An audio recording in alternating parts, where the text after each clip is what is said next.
पाउल स्वर्ग और पृथ्वीर अधिकारी ईश्वर निकटरे ज्ञानुपाती मंडलीर विश्वासी विश्वासिनी माने जेपरी आंतरिक पुरुषरे अर्थात अभ्यंतरीण भावरे शक्ति प्राप्त हेबे सेथि निमंते प्रार्थना करूअछंती। पाउल प्रार्थना करूछंती जे सेमाने जेपरी आत्मिक जीवन रे बलिष्ठ हेबे और सेमानक जीवन रे ख्रीष्टन को स्थान देबे। आज आम प्रार्थना कौन? आमे कौन प्रार्थना करूछु जे ईश्वर आमको आत्मिक जीवन रे बलिष्ठ करंतु। जीसुंक मधुर वाक्य चला पथे साजे दीप आमरी चरण पाई अलिभ आलोक देई जीवनर प्रतिपदे जीवनर प्रतिपदे बढ़ाए से सत्य पथे पथ प्रदर्शिका से जे पथ प्रदर्शिका पथ प्रदर्शिका पथ प्रदर्शिका। प्रिय दर्शक बंधु नमस्कार जनाई आजिर पथ प्रदर्शिका कार्यक्रम को आपण को स्वागत जनाए। आपण ए कार्यक्रम को नियमित भाव में देखुछंती, आशीर्वाद प्राप्त हेउछंती और आत्मिक दिगरे दिन को दिन बढ़ुअछंती। तेणु प्रभुଙ୍କ नाम रे आपण को धन्यवाद जनाए। आपणक मतामत को टेलीविजन स्क्रीन रे दिया जायतिबा फोन नंबर रे आमको जणांतु। आपण मानक मध्यरु जदि केही ए पर्यंत आमको फोन करि पारि नाहंती तेबे आज ही आम सहित जोगाजोग करंतु। आमे आपणक फोन कॉल रो अपेक्षा रे अछु। आपण केमिति अछंती? आपण निश्चित भावरे भल थिबे एहा मु आशा करे।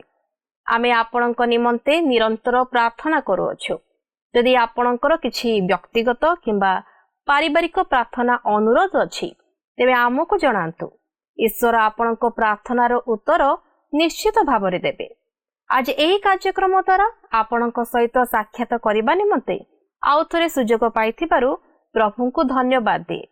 ए कार्यक्रम द्वारा आपण जेपरी दिन को दिन आत्मिक दिगरे ईश्वरक वाक्य रे वृद्धि पाइबे और आपणक जीवन रे एक नूतन परिवर्तन आसीबो एहा आमर इच्छा और ईश्वरक निकट रे प्रार्थना। प्रभु आपण को बहुल भाव रे आशीर्वाद करंतु। आमे गत अध्ययन रे आलोचना करिथिलु जे पाउल ईश्वरक ठारू ज्ञान और सुसमाचार प्रचार निमंते अधिकार प्राप्त व्यक्ति अटंती, तथापि से ख्रीष्टଙ୍କ निमंते बंदी अवस्था अछंती और क्लेश सहु अछंती। आज आमे एफिसियो 3 अध्याय 14 पदरु 21 पद पर्यंत आलोचना करिबा। ए अंशरे पाउल स्वर्ग और पृथ्वीर अधिकारी ईश्वरଙ୍କ निकटरे ज्ञानुपाती मंडलीर विश्वासी विश्वासिनी माने जेपरि आंतरिक पुरुषरे अर्थात आभ्यंतरीण भावरे शक्ति प्राप्त हेबे सेथि निमंते प्रार्थना करूअछंती।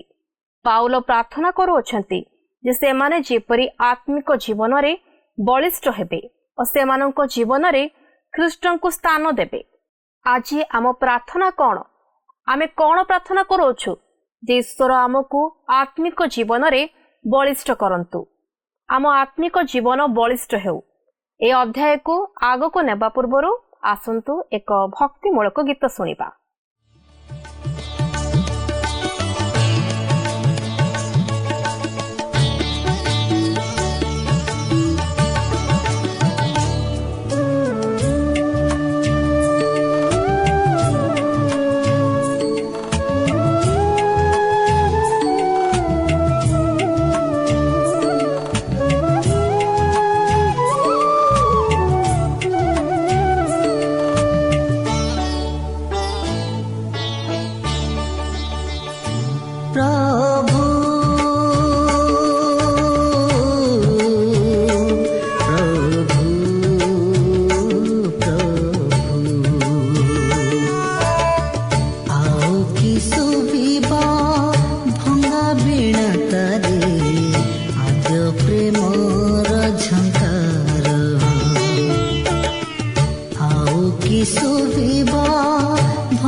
ସବୁ ପ୍ରଭୁ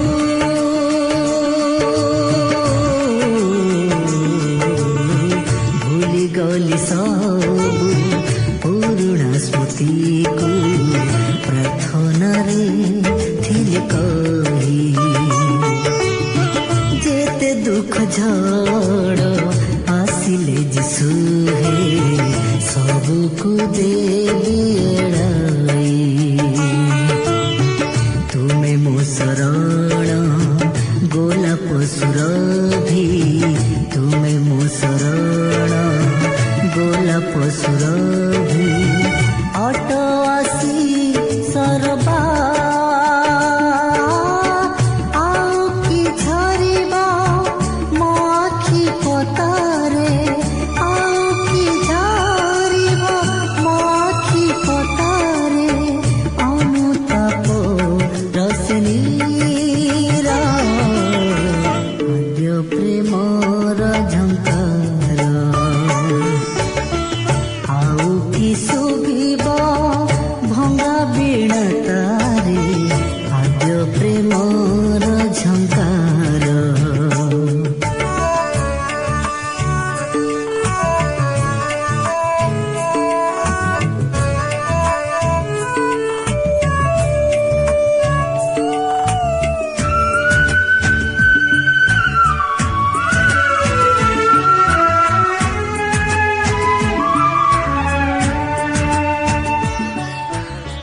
ନ ଚାହିଁବି ବୋଲି ଆସନ୍ତୁ ବର୍ତ୍ତମାନ ଆମେ ପ୍ରଭୁଙ୍କର ବାକ୍ୟ ମଧ୍ୟକୁ ଯିବା।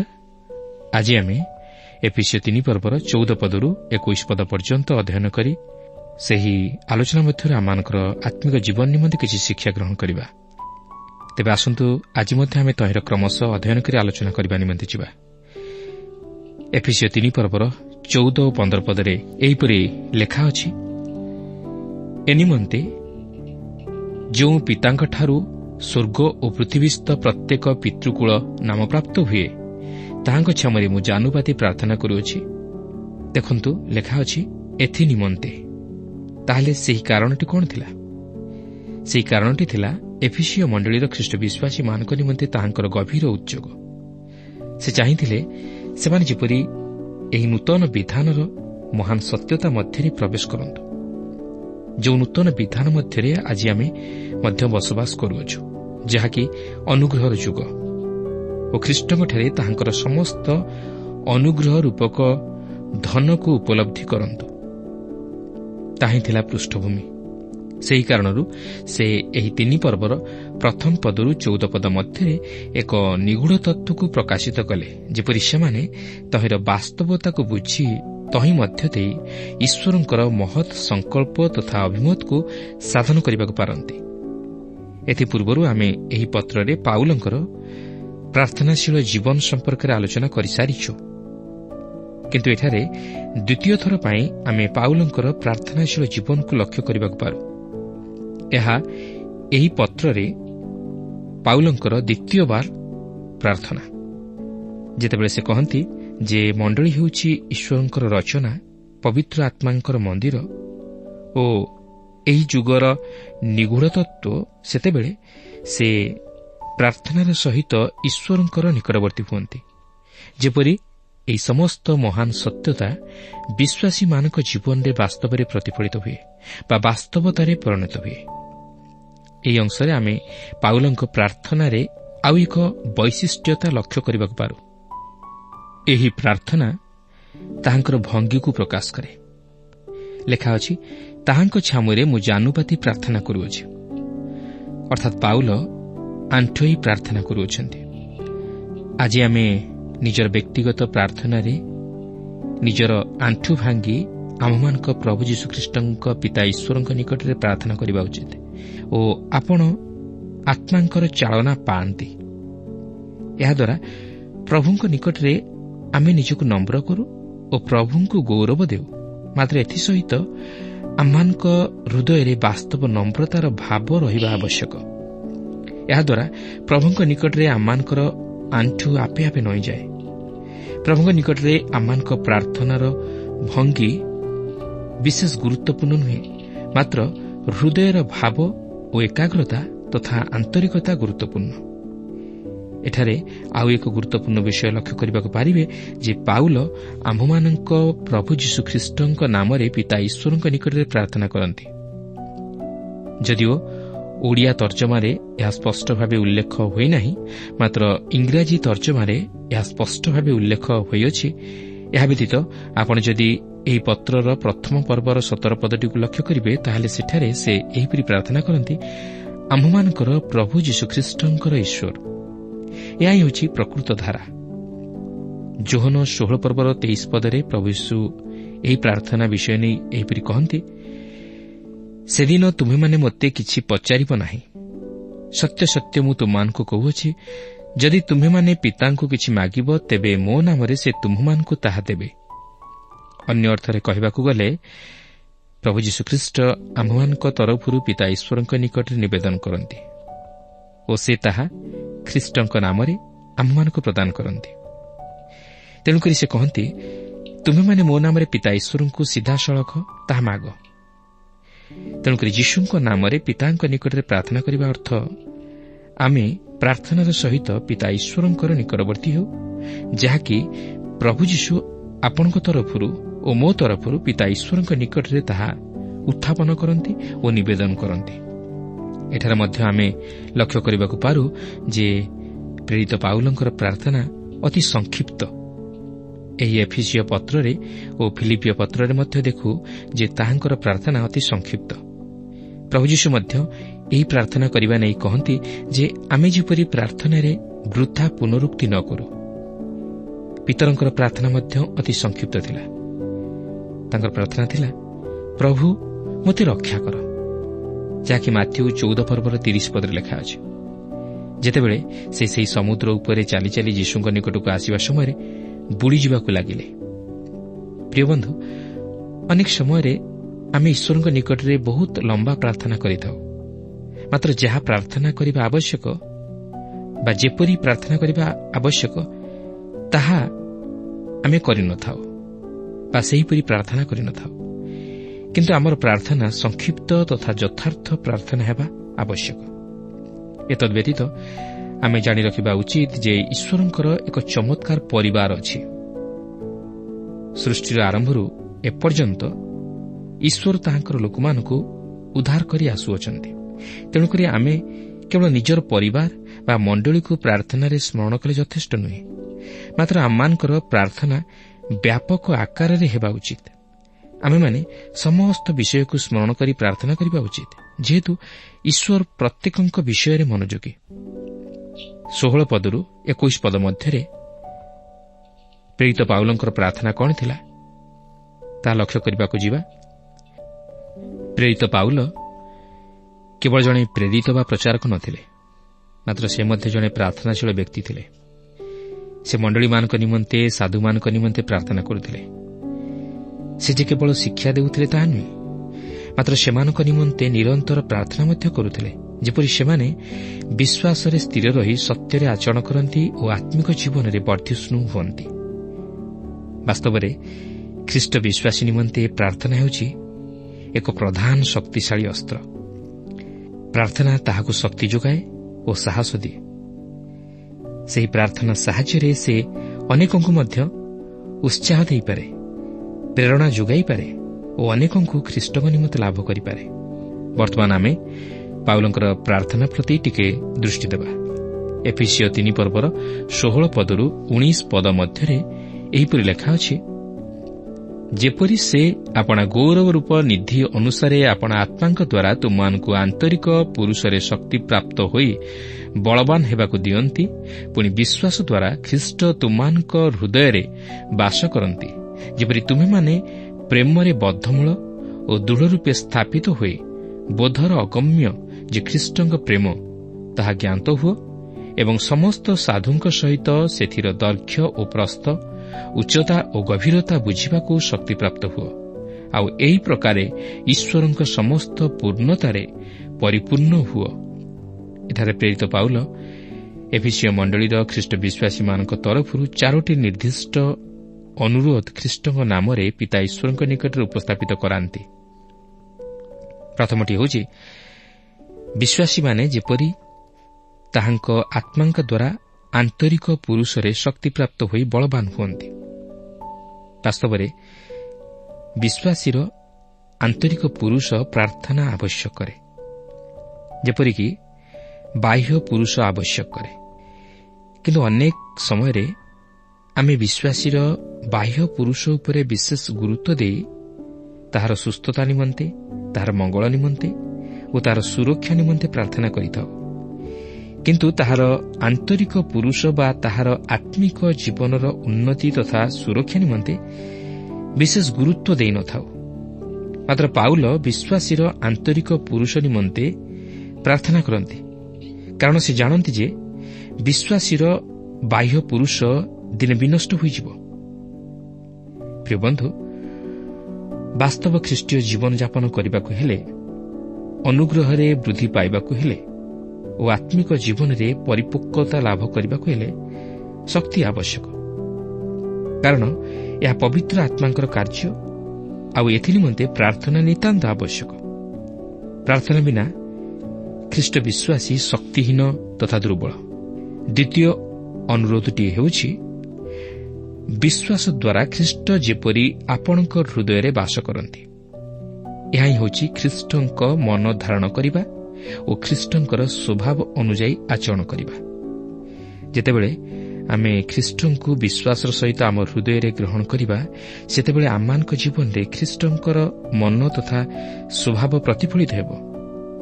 ଆମମାନଙ୍କ ଜୀବନରେ ଏକ ନୂତନ ପରିବର୍ତ୍ତନ ଦେଖାଯିବ। ସେଥିପାଇଁ 2 କରନ୍ଥୀୟ 5:17 ଲେଖା ଅଛି, ଅତଏବ ଯେ କେହି ଖ୍ରୀଷ୍ଟଙ୍କଠାରେ ଅଛି, ସେ ନୂତନ ସୃଷ୍ଟି ହୋଇଅଛି। ପୁରାତନ ବିଷୟ ସବୁ ଲୋପ ପାଇଅଛି, ଦେଖ ନୂତନ ବିଷୟ ସବୁ ହୋଇଅଛି। ବାସ୍ତବରେ ଯାହାର ହୃଦୟରେ ଖ୍ରୀଷ୍ଟ ବିରାଜମାନ କରିଥାନ୍ତି, ସେ ହେଉଛି ବାସ୍ତବ ଖ୍ରୀଷ୍ଟ ବିଶ୍ୱାସୀ। 2 କରନ୍ଥୀୟ 13:5 ଲେଖା ଅଛି, ତୁମେମାନେ ବିଶ୍ୱାସରେ ଅଛ କି ନାହିଁ ସେ ବିଷୟରେ ଆପଣା ଆପଣାକୁ ପରୀକ୍ଷା କର, ଆପଣା ଆପଣାର ବିଚାର କର। କିମ୍ବା ଯୀଶୁଖ୍ରୀଷ୍ଟ ଯେ ତୁମମାନଙ୍କଠାରେ ଅଛନ୍ତି, ଏହା କି ତୁମେମାନେ ନିଜ ନିଜ ବିଷୟରେ ଜାଣ ନାହିଁ? ଯଦି ଏହା ନ ହୁଏ, ତାହେଲେ ତୁମେମାନେ ପରୀକ୍ଷା ସିଦ୍ଧ ନୁହଁ। ଖ୍ରୀଷ୍ଟ ବିଶ୍ୱାସୀର ହୃଦୟରେ ସାମୟିକ ଭାବେ ନୁହେଁ, ମାତ୍ର ଚିରସ୍ଥାୟୀ ହୋଇ ରହିବାକୁ ଚାହାନ୍ତି। ସେଥିପାଇଁ ଯୋହନ 15:5 ସେ କହନ୍ତି, ଯେ ମୋଠାରେ ରହେ ଓ ମୁଁ ଯାହାଠାରେ ରହେ, ସେ ପ୍ରଚୁର ଫଳ ଫଳେ, କାରଣ ମୋ ବିନା ତୁମେମାନେ କିଛି କରିପାର ନାହିଁ। ବାସ୍ତବରେ ଖ୍ରୀଷ୍ଟ ବିଶ୍ୱାସୀ ଖ୍ରୀଷ୍ଟଙ୍କ ବିନା ଫଳହୀନ। ତେଣୁ ଖ୍ରୀଷ୍ଟ ବିଶ୍ୱାସୀର ଜୀବନରେ ଖ୍ରୀଷ୍ଟ ବାସ କରିବା ନିତାନ୍ତ ଆବଶ୍ୟକ ଓ ଏଥି ନିମନ୍ତେ ପ୍ରାର୍ଥନା ମଧ୍ୟ ନିତାନ୍ତ ଆବଶ୍ୟକ। ପାଉଲଙ୍କ ପ୍ରାର୍ଥନାର ତୃତୀୟ ଅନୁରୋଧଟି ହେଉଛି, ପାଉଲ ଚାହାନ୍ତି ଯେ ସେମାନେ ଯେପରି ଖ୍ରୀଷ୍ଟଙ୍କ ପ୍ରେମକୁ ଜାଣିବାକୁ ପାରନ୍ତି, ଯାହାକି ବୋଧର ଅଗମ୍ୟ। ଖ୍ରୀଷ୍ଟଙ୍କର ବିସ୍ତୀର୍ଣ୍ଣ ପ୍ରସାରିତ ପ୍ରେମ ହେଉଛି ଈଶ୍ୱରଙ୍କ ପ୍ରେମ। ଏହି ପ୍ରେମକୁ ଜାଣିବା ଦ୍ୱାରା ଆମେ ଅମାପକୁ ମାପିପାରିବା ଓ ଯାହା ବୋଧର ଅଗମ୍ୟ ତାହାକୁ ବୁଝିପାରିବା।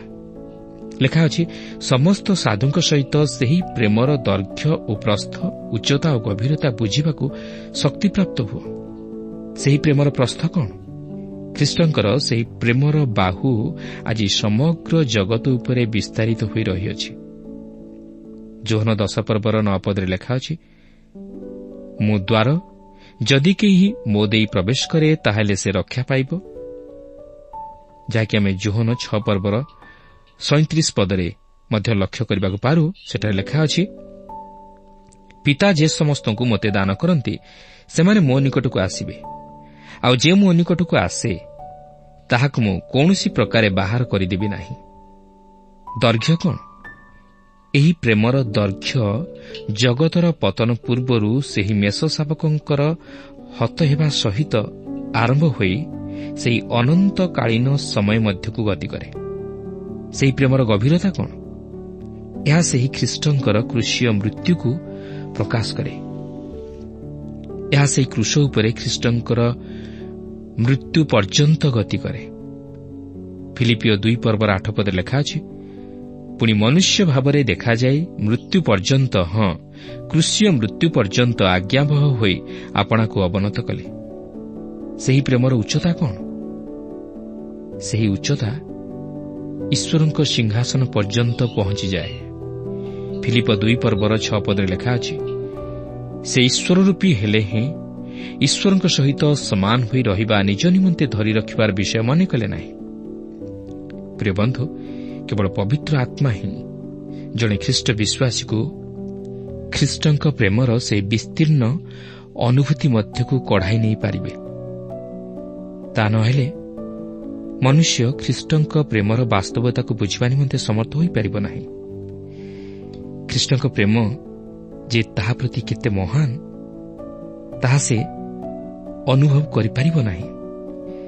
ଯେହେତୁ ଏହା ଅଦୃଶ୍ୟ, ତେଣୁକରି ଏହା ମନୁଷ୍ୟର ଅନୁଭୂତିର ସୀମାରେଖାର ବାହାରେ। ତେଣୁ ଏଥି ନିମନ୍ତେ ପବିତ୍ର ଆତ୍ମାଙ୍କର ସହାୟତା ଆବଶ୍ୟକ, ଆଉ ସେଥି ନିମନ୍ତେ ପ୍ରାର୍ଥନା ନିତାନ୍ତ ଆବଶ୍ୟକ। ଏହାପରେ ଚତୁର୍ଥ ଅନୁରୋଧଟି ହେଉଛି, ଏହି ସମସ୍ତର ଅନୁଭୂତି ମଧ୍ୟ ଦେଇ ସେମାନେ ଯେପରି ଈଶ୍ୱରଙ୍କ ସମସ୍ତ ପୂର୍ଣ୍ଣତାରେ ପରିପୂର୍ଣ୍ଣ ହୁଅନ୍ତି।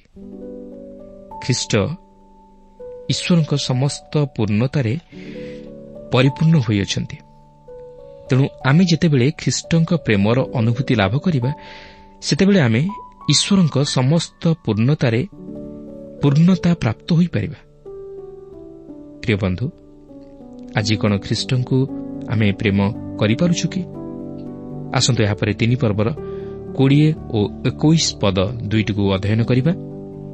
ଲେଖା ଅଛି, ଯେଉଁ ଈଶ୍ୱର ଆମ୍ଭମାନଙ୍କ ଅନ୍ତରରେ କାର୍ଯ୍ୟ ସାଧନ କରୁଥିବା ଆପଣା ଶକ୍ତି ଅନୁସାରେ ଆମ୍ଭମାନଙ୍କ ମାଗିବା ବା ଭାବିବାଠାରୁ ଅତ୍ୟଧିକ ପରିମାଣରେ ସାଧନ କରିପାରନ୍ତି, ଯୁଗେ ଯୁଗେ ପୁରୁଷାନୁକ୍ରମେ ମଣ୍ଡଳୀ ଓ ଖ୍ରୀଷ୍ଟ ଯୀଶୁଙ୍କ ଦ୍ୱାରା ତାହାଙ୍କର ଗୌରବ ହେଉ। ଆମେନ୍। ଏହିପରି ଭାବେ ପାଉଲଙ୍କର ପ୍ରାର୍ଥନା ସମାପ୍ତ ହେବାର ଆମେ ଲକ୍ଷ୍ୟ କରୁଅଛୁ। ମାତ୍ର ଏହା ଆତ୍ମିକ ଜୀବନର ଅଭିବୃଦ୍ଧି ନିମନ୍ତେ ବିଶେଷ ସହାୟକ। ଏହା ଆତ୍ମିକ ପ୍ରଶଂସାର ଉଚ୍ଛ୍ୱାସ। ପ୍ରିୟ ବନ୍ଧୁ, ଈଶ୍ୱର ଆମମାନଙ୍କ ନିମନ୍ତେ ଆତ୍ମିକ ଦାନ ସବୁ ପ୍ରସ୍ତୁତ କରି ରଖିଅଛନ୍ତି, ଯାହାକି ଆମେ ଏପର୍ଯ୍ୟନ୍ତ ସେହି ସମସ୍ତ ଦାନ ସବୁକୁ ସ୍ପର୍ଶ କରିବା ନିମନ୍ତେ ମଧ୍ୟ ସମର୍ଥ ହୋଇପାରିନାହୁଁ। ମାତ୍ର ସେ ଆମ୍ଭମାନଙ୍କୁ ପ୍ରଚୁର ଭାବରେ ତାହା ପ୍ରଦାନ କରିବାକୁ ଚାହାନ୍ତି। ବାସ୍ତବରେ ସେ କେତେ ଉତ୍ତମ ଓ ମହାନ, ମାତ୍ର ଆମେ କେତେ ଅଯୋଗ୍ୟ ଅପଦାର୍ଥ ମନୁଷ୍ୟ। ଆମେ ତାହାଙ୍କର ସମସ୍ତ ଆଶୀର୍ବାଦକୁ ଧରି ରଖିବା ନିମନ୍ତେ ଅଯୋଗ୍ୟ।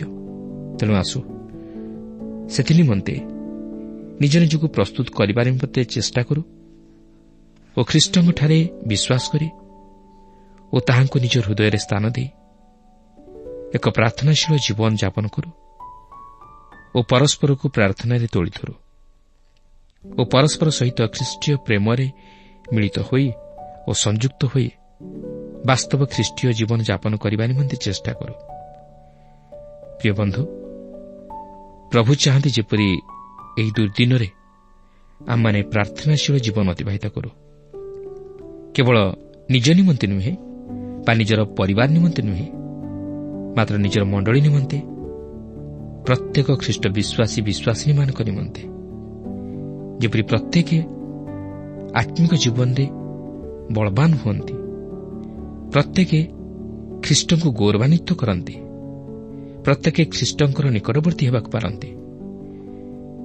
ଆପଣ ଜାଣିଛନ୍ତି ଶୈତାନ କାହାକୁ ଭୟ କରେ? ଶୈତାନ ଜଣେ ପ୍ରାର୍ଥନାଶୀଳ ବ୍ୟକ୍ତିକୁ ଭୟ କରେ। ଆପଣ ଯେକୌଣସି ଅସ୍ତ୍ର ଶୈତାନ ବିରୁଦ୍ଧରେ ପ୍ରୟୋଗ କରିବେ, ଶୈତାନ ଭୟ କରିବ ନାହିଁ। ମାତ୍ର ଯେତେବେଳେ ଆପଣ ପ୍ରାର୍ଥନାରେ ସମୟ ଅତିବାହିତ କରିବେ, ସେତେବେଳେ ଶୈତାନ ଭୟ କରେ। ଶୈତାନ ପ୍ରାର୍ଥନାକୁ ବିଶେଷ ଭୟ କରେ। ଆଉ ଯେଉଁ ବ୍ୟକ୍ତି ପ୍ରାର୍ଥନାଶୀଳ ଜୀବନ ଅତିବାହିତ କରେ, ଶୈତାନ ତାହାର ଜୀବନରେ କାର୍ଯ୍ୟ ସାଧନ କରିପାରେ ନାହିଁ। ମାତ୍ର ତହିଁ ପରିବର୍ତ୍ତେ ପବିତ୍ର ଆତ୍ମାଙ୍କର ଶକ୍ତିର କାର୍ଯ୍ୟ ତାହା ଜୀବନ ମଧ୍ୟ ଦେଇ ସାଧିତ ହୁଏ। ପ୍ରଭୁ ପ୍ରତ୍ୟେକଙ୍କୁ ସେହି ପ୍ରେରିତ ପାଉଲଙ୍କ ପରି ଏକ ପ୍ରାର୍ଥନାଶୀଳ ଜୀବନଯାପନ କରିବା ପାଇଁ ସାହାଯ୍ୟ କରନ୍ତୁ। ଏହି ଅଧ୍ୟୟନ ଆପଣଙ୍କୁ ନିଶ୍ଚୟ ଭଲ ଲାଗିଥିବ ଓ ଆପଣ ଆଶୀର୍ବାଦ ପ୍ରାପ୍ତ ହୋଇଥିବେ ଏହା ମୋର ଦୃଢ଼ ବିଶ୍ୱାସ। ପାଉଲଙ୍କର ଈଶ୍ୱରଙ୍କ ନିକଟରେ ପ୍ରାର୍ଥନା ଯେ ମଣ୍ଡଳୀ ଯେପରି ବଦ୍ଧମୂଳ ଭାବରେ ଗୁନ୍ଥା ହେବା ଦ୍ୱାରା ଖ୍ରୀଷ୍ଟଙ୍କ ପ୍ରେମକୁ ଜାଣିପାରିବେ। ଏହାର ଅର୍ଥ ପରସ୍ପର ପ୍ରତି ନିବିଡ଼ ପ୍ରେମରେ ପ୍ରେମ କରିବେ ଓ ଏକତା ମଧ୍ୟରେ ରହିବା ନିମନ୍ତେ ଶକ୍ତି ପ୍ରାପ୍ତ ହେବେ ଏବଂ ଏହା ଈଶ୍ୱରଙ୍କ ଶକ୍ତିର ସାହାଯ୍ୟରେ ହୋଇପାରିବ। କାରଣ ଈଶ୍ୱର ମାଗିବା ଓ ଭାବିବା ଠାରୁ ଅଧିକ ସାଧନ କରିପାରନ୍ତି। ଈଶ୍ୱରଙ୍କ ଗୌରବ ହେଉ। ଆଜି ଆପଣଙ୍କଠାରେ ଓ ମଣ୍ଡଳୀରେ ସେ ପ୍ରେମ ଓ ଏକତା ଅଛି କି? ପ୍ରଭୁ ଆପଣଙ୍କୁ ତାଙ୍କ ଶକ୍ତି ପ୍ରଦାନ କରନ୍ତୁ। ଆଗାମୀ ଅଧ୍ୟାୟରେ ଆମେ ଆହୁରି ଏକ ନୂତନ ବିଷୟ ଆଲୋଚନା କରିବା। ଆପଣ ନିୟମିତ ଏ କାର୍ଯ୍ୟକ୍ରମରେ ଯୋଗଦାନ କରନ୍ତୁ ଓ ଈଶ୍ୱରଙ୍କ ଠାରୁ ଆଶୀର୍ବାଦ ପ୍ରାପ୍ତ ହୁଅନ୍ତୁ। ପ୍ରଭୁ ଆପଣଙ୍କୁ ବିଶେଷ ଭାବରେ ଆଶୀର୍ବାଦ କରନ୍ତୁ। ଧନ୍ୟବାଦ। କାର୍ଯ୍ୟକ୍ରମ ଶେଷ କରିବା ପୂର୍ବରୁ ଆସନ୍ତୁ ପଦେ ପ୍ରାର୍ଥନା କରିବା। ପ୍ରିୟ ପ୍ରେମିକ ଈଶ୍ୱର, ପୁଣି ଏକ ନୂତନ ଚିନ୍ତାରେ ପ୍ରଭୁ ତୁମେ ଆମମାନଙ୍କୁ ପ୍ରଭୁ ଏକ ଶିକ୍ଷା ପ୍ରଦାନ କରିଅଛ। ତେଣୁ ତୁମର ମହତ୍ ନାମକୁ ଧନ୍ୟବାଦ ଦେଉଛୁ। ହଁ ପ୍ରଭୁ, ଆମମାନେ ଯେପରି ପରସ୍ପର ପ୍ରେମ କରିପାରିବୁ, ତୁମେ ସେହିଭଳି ଭାବରେ ପରସ୍ପର ପ୍ରତି ପ୍ରଭୁ ସେ ସ୍ନେହ ପ୍ରେମ ପ୍ରତ୍ୟେକ ଠାରେ ପ୍ରଭୁ ହୃଦୟରେ ଭରିଦିଅ ବୋଲି ପ୍ରାର୍ଥନା କରୁଛୁ। ପ୍ରତ୍ୟେକ ଜଣ ପ୍ରଭୁ ପ୍ରେମରେ ପ୍ରଭୁ ପରସ୍ପର ସହିତ ସଂଲଗ୍ନ ଜୀବନ କାଟିପାରିବୁ ପ୍ରଭୁ। ତୁମେ ସେହିପରି ପ୍ରତ୍ୟେକ ଜଣଙ୍କର ଜୀବନରେ କାର୍ଯ୍ୟ ସାଧନ କରାଅ ବୋଲି ପ୍ରାର୍ଥନା କରୁଛି। ହଁ ପ୍ରଭୁ, ମଣ୍ଡଳୀ ସହିତ ପ୍ରଭୁ ସଂଯୁକ୍ତ ଭାବରେ ଜୀବନ କାଟିପାରିବୁ। ପ୍ରତ୍ୟେକ ଜଣ ପ୍ରଭୁ ନିବିଡ଼ ହୃଦୟରେ ପ୍ରଭୁ ପ୍ରତ୍ୟେକ ପ୍ରଭୁ ମନ ଯେପରି ଏକତ୍ର ହୋଇପାରିବ, ତୁମେ ସେହିପରି ପ୍ରତ୍ୟେକ ଜଣଙ୍କର ପ୍ରଭୁ ଜୀବନକୁ ଆଶୀର୍ବାଦ କର। ତୁମରି ପ୍ରଭୁ ସପା ପ୍ରେମରେ ପ୍ରଭୁ ପ୍ରତ୍ୟେକ ପ୍ରଭୁ ଜୀବନରେ ପ୍ରଭୁ ଭରିଦିଅ ବୋଲି ପ୍ରାର୍ଥନା କରୁଛି। ହଁ ପ୍ରଭୁ, ତୁମେ ଆମ ପ୍ରାର୍ଥନାକୁ ଶୁଣିଅଛ ଏବଂ ଉତ୍ତରକୁ ଦେଇଅଛ ବୋଲି ବିଶ୍ୱାସ କରି ପ୍ରଭୁ ଯୀଶୁ ଖ୍ରୀଷ୍ଟଙ୍କ ନାମରେ ମାଗୁଅଛି। ଆମେନ୍। ଗତ ପ୍ରଶ୍ନର ଉତ୍ତରଟି ହେଉଛି ସି ପାଉଲ। ଆଜିର ପ୍ରଶ୍ନଟି ହେଉଛି ଈଶ୍ୱରଙ୍କ ଠାରେ କିଏ ଆମ୍ଭମାନଙ୍କ ତରଫରୁ ନିବେଦନ କରନ୍ତି? ଏ ଆଦମ, ବି ମୂଷା, ସି ଯୋହନ, ଡି ଖ୍ରୀଷ୍ଟ।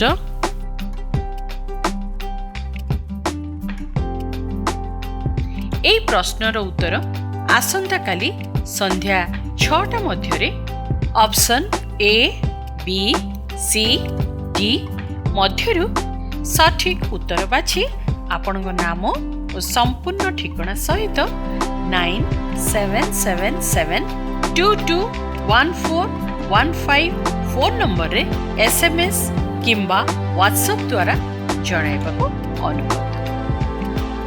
ଯଦି ଆପଣଙ୍କୁ ଆମ କାର୍ଯ୍ୟକ୍ରମ ଭଲ ଲାଗୁଛି ତେବେ 044490812996ରେ ମିସ୍ଡ କଲ୍ ଦେଇ ବିଜୟୀ ହୋଇପାରିବେ।